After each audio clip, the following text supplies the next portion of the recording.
ಸ್ನೇಹಿತರೆ, ಸಮಾಜ ಕಲ್ಯಾಣ ಇಲಾಖೆಯಿಂದ ನೇಮಕಾತಿಯ ಒಂದು ಹೊಸ ಅಧಿಸೂಚನೆ ಬಿಡುಗಡೆಯಾಗಿದೆ ನೋಡಿ. ಬೋತ್ ಮೇಲ್ ಆ್ಯಂಡ್ ಫಿಮೇಲ್, ಪುರುಷ ಮತ್ತು ಮಹಿಳಾ ಅಭ್ಯರ್ಥಿಗಳು ಇಬ್ಬರು ಅರ್ಜಿಗಳನ್ನ ಸಲ್ಲಿಸಬಹುದಾಗಿರುತ್ತೆ.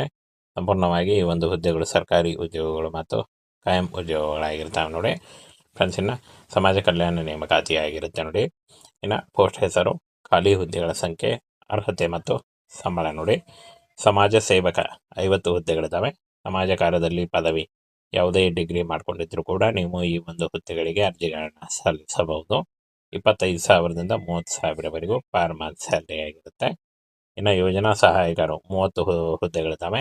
ಯಾವುದೇ ಡಿಗ್ರಿ ಕೇಳಿದ್ದಾರೆ 20,000ದಿಂದ 25,000ವರೆಗೂ ಪರ್ ಮಂತ್ ಸ್ಯಾಲರಿ ಆಗಿರುತ್ತೆ.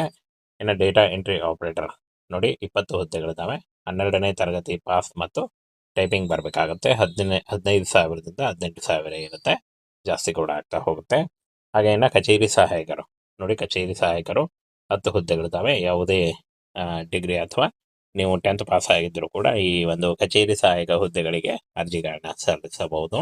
18ರಿಂದ 22 ವರ್ಷದ ಒಳಗಿನ, ಅಂದರೆ 18ರಿಂದ 22,000ವರೆಗೂ ಪರ್ ಮಂತ್ ಸ್ಯಾಲರಿ ಆಗಿರುತ್ತೆ.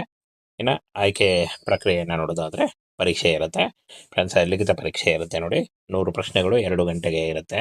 ಪ್ರತಿ ಪ್ರಶ್ನೆಗೆ 1 ಅಂಕ ಹಾಗೂ ಪ್ರತಿ ತಪ್ಪು ಉತ್ತರಕ್ಕೆ 0.25 ಋಣಾತ್ಮಕ ಅಂಕ ಮೈನಸ್ ಅಂಕ ಕೂಡ ಇರುತ್ತೆ ನೋಡಿ.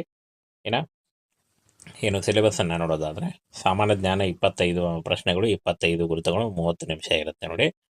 ಹಾಗೆ ಇನ್ನು ತಾರ್ಕಿಕತೆ ಮತ್ತು ಮಾನಸಿಕ ಸಾಮರ್ಥ್ಯ 25 ಪ್ರಶ್ನೆಗಳು, 25 ಗುರುತುಗಳು, 30 ನಿಮಿಷ ಇರುತ್ತೆ. ಹಾಗೆ ಪರಿಣಾತ್ಮಕ ಯೋಜನೆ, ಇದಕ್ಕೂ ಕೂಡ 20 ಹಾಗೂ 25 ನಿಮಿಷ ಇರುತ್ತೆ. ಹಿಂದಿ ಭಾಷೆ ಮತ್ತು ಆಂಗ್ಲ ಭಾಷೆ ಕೂಡ ಇರುತ್ತೆ ನೋಡಿ. ಹಾಗೆ ಇನ್ನು ಶೈಕ್ಷಣಿಕ ಅರ್ಹತೆಯನ್ನು ನೋಡೋದಾದರೆ SLC, PUC ಹಾಗೂ ಪದವಿ, ಯಾವುದೇ ಡಿಗ್ರಿಯನ್ನು ಮಾಡ್ಕೊಂಡಿದ್ದರೂ ಕೂಡ ನೀವು ಅರ್ಜಿಗಳನ್ನು ಸಲ್ಲಿಸಬಹುದು. ವಯೋಮಿತಿ ನೋಡಿ, 18ರಿಂದ 30 ವರ್ಷದ ಒಳಗಿನವರಾಗಿರಬೇಕಾಗತ್ತೆ. OBC ಅಭ್ಯರ್ಥಿಗಳಿಗೆ 3 ವರ್ಷ, SC ಅಭ್ಯರ್ಥಿಗಳಿಗೆ 5 ವರ್ಷ ಹಾಗೂ PWD ಅಭ್ಯರ್ಥಿಗಳಿಗೆ 10 ವರ್ಷಗಳ ವಯೋಮಿತಿ ಸಡಿಲಿಕೆ ಕೂಡ ಇರುತ್ತೆ. ಆದಷ್ಟು ನಿಮ್ಮ ವಯಸ್ಸಿನ ಲೆಕ್ಕಾಚಾರ ಮಾಡಿಕೊಂಡು ನೀವು ಅರ್ಜಿಗಳನ್ನು ಸಲ್ಲಿಸಬಹುದಾಗಿರುತ್ತೆ. ಇನ್ನು ಆಯ್ಕೆ ಪ್ರಕ್ರಿಯೆ ನೋಡಿ, ಲಿಖಿತ ಪರೀಕ್ಷೆ ಮತ್ತು ಆನ್ಲೈನ್ ಪರೀಕ್ಷೆ ಇರುತ್ತೆ ಹಾಗೂ ಸಂದರ್ಶನದ ಮೂಲಕ ಆಯ್ಕೆಯನ್ನು ಮಾಡಿಕೊಳ್ಳಲಾಗುತ್ತೆ. ಇನ್ನು ಕೊನೆಯದಾಗಿ ದಾಖಲೆ ಪರಿಶೀಲನೆ ಕೂಡ ನಡೆಯುತ್ತೆ ನೋಡಿ. ಇನ್ನು ಸಂಬಳವನ್ನು ನೋಡೋದಾದರೆ 30ರಿಂದ 60,000ವರೆಗೂ ಪರ್ ಮಂತ್ ಸ್ಯಾಲರಿ ಆಗಿರುತ್ತೆ. ಸರ್ಕಾರಿ ಉದ್ಯೋಗಗಳು ಮತ್ತು ಕಾಯಂ ಉದ್ಯೋಗಗಳಾಗಿರ್ತವೆ. ಹಾಗೇನ ಈ ಒಂದು ಹುದ್ದೆಗಳಿಗೆ ಅರ್ಜಿ ಸಲ್ಲಿಸಲಿಕ್ಕೆ ನಿಮಗೆ 30 ಜುಲೈವರೆಗೂ ಟೈಮ್ ಇರುತ್ತೆ ನೋಡಿ. 30 ಜುಲೈ ಒಳಗಾಗಿ ನೀವು ಈ ಒಂದು ಹುದ್ದೆಗಳಿಗೆ ಅರ್ಜಿಗಳನ್ನ ಸಲ್ಲಿಸಬಹುದಾಗಿರುತ್ತೆ.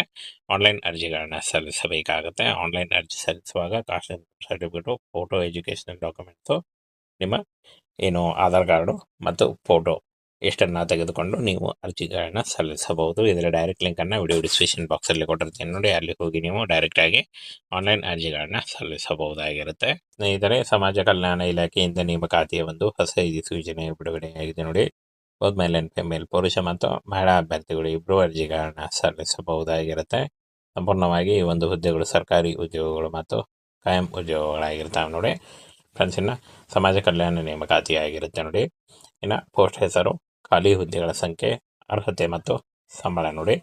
ಸಮಾಜ ಸೇವಕ 50 ಹುದ್ದೆಗಳಿದ್ದಾವೆ. ಸಮಾಜ ಕಾರ್ಯದಲ್ಲಿ ಪದವಿ, ಯಾವುದೇ ಡಿಗ್ರಿ ಮಾಡ್ಕೊಂಡಿದ್ರು ಕೂಡ ನೀವು ಈ ಒಂದು ಹುದ್ದೆಗಳಿಗೆ ಅರ್ಜಿಗಳನ್ನ ಸಲ್ಲಿಸಬಹುದು. 25,000ದಿಂದ 30,000ವರೆಗೂ ಪರ್ ಮಂತ್ ಸ್ಯಾಲರಿ ಆಗಿರುತ್ತೆ. ಇನ್ನು ಯೋಜನಾ ಸಹಾಯಕರು 30 ಹುದ್ದೆಗಳಿದ್ದಾವೆ.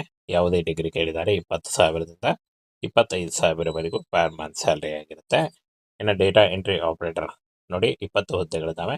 12ನೇ ತರಗತಿ ಪಾಸ್ ಮತ್ತು ಟೈಪಿಂಗ್ ಬರಬೇಕಾಗುತ್ತೆ. 15,000ದಿಂದ 18,000 ಇರುತ್ತೆ, ಜಾಸ್ತಿ ಕೂಡ ಆಗ್ತಾ ಹೋಗುತ್ತೆ. ಹಾಗೆ ಇನ್ನು ಕಚೇರಿ ಸಹಾಯಕರು ನೋಡಿ, ಕಚೇರಿ ಸಹಾಯಕರು 10 ಹುದ್ದೆಗಳಿದ್ದಾವೆ. ಯಾವುದೇ ಡಿಗ್ರಿ ಅಥವಾ ನೀವು 10th ಪಾಸ್ ಆಗಿದ್ದರೂ ಕೂಡ ಈ ಒಂದು ಕಚೇರಿ ಸಹಾಯಕ ಹುದ್ದೆಗಳಿಗೆ ಅರ್ಜಿಗಳನ್ನ ಸಲ್ಲಿಸಬಹುದು. 18ರಿಂದ 22 ವರ್ಷದ ಒಳಗಿನ, ಅಂದರೆ 18ರಿಂದ 22,000ವರೆಗೂ ಪರ್ ಮಂತ್ ಸ್ಯಾಲರಿ ಆಗಿರುತ್ತೆ. ಇನ್ನು ಆಯ್ಕೆ ಪ್ರಕ್ರಿಯೆಯನ್ನು ನೋಡೋದಾದರೆ ಪರೀಕ್ಷೆ ಇರುತ್ತೆ. ಲಿಖಿತ ಪರೀಕ್ಷೆ ಇರುತ್ತೆ ನೋಡಿ. 100 ಪ್ರಶ್ನೆಗಳು 2 ಗಂಟೆಗೆ ಇರುತ್ತೆ. ಪ್ರತಿ ಪ್ರಶ್ನೆಗೆ 1 ಅಂಕ ಹಾಗೂ ಪ್ರತಿ ತಪ್ಪು ಉತ್ತರಕ್ಕೆ 0.25 ಋಣಾತ್ಮಕ ಅಂಕ ಮೈನಸ್ ಅಂಕ ಕೂಡ ಇರುತ್ತೆ ನೋಡಿ. ಏನು ಸಿಲೆಬಸ್ಸನ್ನು ನೋಡೋದಾದರೆ, ಸಾಮಾನ್ಯ ಜ್ಞಾನ 25 ಪ್ರಶ್ನೆಗಳು, 25 ಗುರುತುಗಳು, 30 ನಿಮಿಷ ಇರುತ್ತೆ ನೋಡಿ. ಹಾಗೆ ಇನ್ನು ತಾರ್ಕಿಕತೆ ಮತ್ತು ಮಾನಸಿಕ ಸಾಮರ್ಥ್ಯ 25 ಪ್ರಶ್ನೆಗಳು, 25 ಗುರುತುಗಳು, 30 ನಿಮಿಷ ಇರುತ್ತೆ. ಹಾಗೆ ಪರಿಣಾತ್ಮಕ ಯೋಜನೆ ಇದಕ್ಕೂ ಕೂಡ 20 ಹಾಗೂ 25 ನಿಮಿಷ ಇರುತ್ತೆ. ಹಿಂದಿ ಭಾಷೆ ಮತ್ತು ಆಂಗ್ಲ ಭಾಷೆ ಕೂಡ ಇರುತ್ತೆ ನೋಡಿ. ಹಾಗೆ ಇನ್ನು ಶೈಕ್ಷಣಿಕ ಅರ್ಹತೆಯನ್ನು ನೋಡೋದಾದರೆ SLC, PUC ಹಾಗೂ ಪದವಿ ಯಾವುದೇ ಡಿಗ್ರಿಯನ್ನು ಮಾಡ್ಕೊಂಡಿದ್ದರೂ ಕೂಡ ನೀವು ಅರ್ಜಿಗಳನ್ನು ಸಲ್ಲಿಸಬಹುದು. ವಯೋಮಿತಿ ನೋಡಿ 18ರಿಂದ 30 ವರ್ಷದ ಒಳಗಿನವರಾಗಿರಬೇಕಾಗತ್ತೆ. OBC ಅಭ್ಯರ್ಥಿಗಳಿಗೆ 3 ವರ್ಷ, SC/ST ಅಭ್ಯರ್ಥಿಗಳಿಗೆ 5 ವರ್ಷ ಹಾಗೂ PWD ಅಭ್ಯರ್ಥಿಗಳಿಗೆ 10 ವರ್ಷಗಳ ವಯೋಮಿತಿ ಸಡಿಲಿಕೆ ಕೂಡ ಇರುತ್ತೆ. ಆದಷ್ಟು ನಿಮ್ಮ ವಯಸ್ಸಿನ ಲೆಕ್ಕಾಚಾರ ಮಾಡಿಕೊಂಡು ನೀವು ಅರ್ಜಿಗಳನ್ನು ಸಲ್ಲಿಸಬಹುದಾಗಿರುತ್ತೆ. ಇನ್ನು ಆಯ್ಕೆ ಪ್ರಕ್ರಿಯೆ ನೋಡಿ, ಲಿಖಿತ ಪರೀಕ್ಷೆ ಮತ್ತು ಆನ್ಲೈನ್ ಪರೀಕ್ಷೆ ಇರುತ್ತೆ ಹಾಗೂ ಸಂದರ್ಶನದ ಮೂಲಕ ಆಯ್ಕೆಯನ್ನು ಮಾಡಿಕೊಳ್ಳಲಾಗುತ್ತೆ. ಇನ್ನು ಕೊನೆಯದಾಗಿ ದಾಖಲೆ ಪರಿಶೀಲನೆ ಕೂಡ ನಡೆಯುತ್ತೆ ನೋಡಿ. ಇನ್ನು ಸಂಬಳವನ್ನು ನೋಡೋದಾದರೆ 30ರಿಂದ 60 ಸಾವಿರವರೆಗೂ ಪರ್ ಮಂತ್ ಸ್ಯಾಲರಿ ಆಗಿರುತ್ತೆ. ಇದು ಸರ್ಕಾರಿ ಉದ್ಯೋಗಗಳು ಮತ್ತು ಕಾಯಂ ಉದ್ಯೋಗಗಳಾಗಿರ್ತವೆ. ಹಾಗೇನ ಈ ಒಂದು ಹುದ್ದೆಗಳಿಗೆ ಅರ್ಜಿ ಸಲ್ಲಿಸಲಿಕ್ಕೆ ನಿಮಗೆ 30 ಜುಲೈವರೆಗೂ ಟೈಮ್ ಇರುತ್ತೆ ನೋಡಿ. 30 ಜುಲೈ ಒಳಗಾಗಿ ನೀವು ಈ ಒಂದು ಹುದ್ದೆಗಳಿಗೆ ಅರ್ಜಿಗಳನ್ನು ಸಲ್ಲಿಸಬಹುದಾಗಿರುತ್ತೆ. ಆನ್ಲೈನ್ ಅರ್ಜಿಗಳನ್ನು ಸಲ್ಲಿಸಬೇಕಾಗುತ್ತೆ. ಆನ್ಲೈನ್ ಅರ್ಜಿ ಸಲ್ಲಿಸುವಾಗ cost certificate, photo, educational documents, ನಿಮ್ಮ ಆಧಾರ್ ಕಾರ್ಡು ಮತ್ತು ಫೋಟೋ ಎಷ್ಟನ್ನು ತೆಗೆದುಕೊಂಡು ನೀವು ಅರ್ಜಿಗಳನ್ನು ಸಲ್ಲಿಸಬಹುದು. ಇದರ ಡೈರೆಕ್ಟ್ ಲಿಂಕನ್ನು ವಿಡಿಯೋ ಡಿಸ್ಕ್ರಿಪ್ಷನ್ ಬಾಕ್ಸಲ್ಲಿ ಕೊಟ್ಟಿರ್ತೀನಿ ನೋಡಿ. ಅಲ್ಲಿ ಹೋಗಿ ನೀವು ಡೈರೆಕ್ಟಾಗಿ ಆನ್ಲೈನ್ ಅರ್ಜಿಗಳನ್ನು ಸಲ್ಲಿಸಬಹುದಾಗಿರುತ್ತೆ.